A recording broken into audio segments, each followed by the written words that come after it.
Okay, Avery, I've got a little trivia question for you. What do Donald Trump, a world champion cow, and a husband trapped in corn all have in common? Okay, I'm going to say that they were all seen by millions of viewers. It was huge, a huge audience saw them all. Then you would be correct because they are all trending on social media this week. President Donald Trump delivered his first joint congressional address last week where he reached across party lines and encouraged unity as he detailed his agenda for the next 4 years. But it was an executive order that had the ag community celebrating. As we reported earlier, President Trump issued an executive order to overturn the controversial Waters of the U.S. rule. American Farm Bureau President Zippy Duvall met with the president on Tuesday and thanked him for supporting a common-sense approach to regulatory reform. Duvall said, "This is a win for farmers and ranchers and farm bureaus across the country. No one knows what's better for the land than the men and women who live on it and take care of it." Ag groups from across the country also echoed their support of Trump's executive order on social media.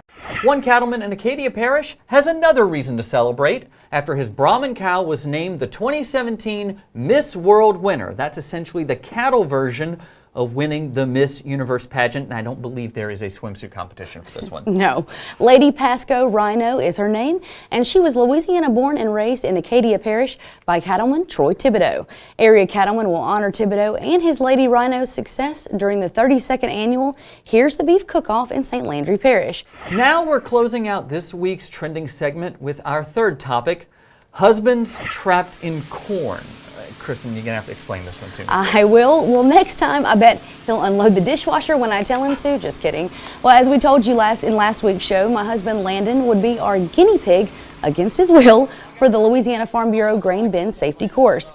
But we had no idea that the live broadcast would go viral on Facebook. The live video of Landon's grain bin rescue currently has more than 137,000 views and nearly 2,000 shares on Facebook. That number's going up as I speak, so it could be even higher than that.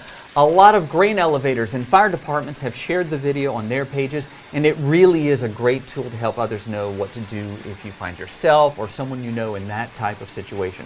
We want to send a special thank you to the Mississippi Farm Bureau Federation for helping our Louisiana Farm Bureau host these workshops, and also thanks to Landon for jumping in like I did, like Carrie Martin did, to help us with the rescue demonstration and actually show folks what it takes to get someone out of grain, out of flowing grain. He was a little hesitant, so I had to give him a little push to do it. Did you literally push him? I wish I could have. No, but I didn't. A lot of people were concerned on the Facebook video. They made comments about we should not have used a live human being in the demonstration, but you yourself have done this, and you know that it is the safest possible situation that you could be in. Yeah, it's not a deep pile of corn. It's only, I think, 6 feet deep at most. It's only 20 bushels, so it's not like there's a whole lot there that anyone would have to scoop up. Plus, they have special safety releases on the sides. So they pop open and all the corn would just flow out. Plus, there's no auger at the bottom. So there's nothing mechanized that can actually turn. It is absolutely safe. Oh, and forgot about the harness. Right. So if all of that should fail, they can winch you out of there. There are so many ways that you can come out. The only question I had is, does Landon still count as a live human being? Sorry, couldn't pass that one up. Love you, Landon. Oh, that's funny. But you know, if you were going to be in that situation, trust me, that would be the scenario that you would want to be in. It's designed to be safe. Exactly.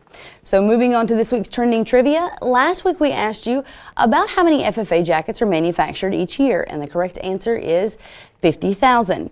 Since this week is National Grain Bin Safety Week, we have a trivia question related to that.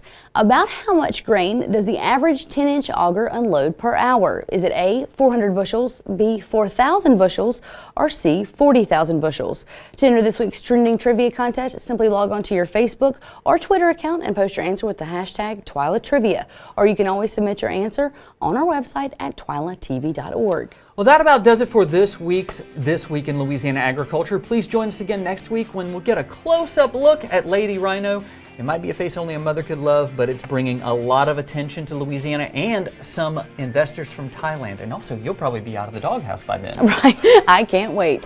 For all of us here at TWILA, thank you for joining us. We hope to see you again right here next week.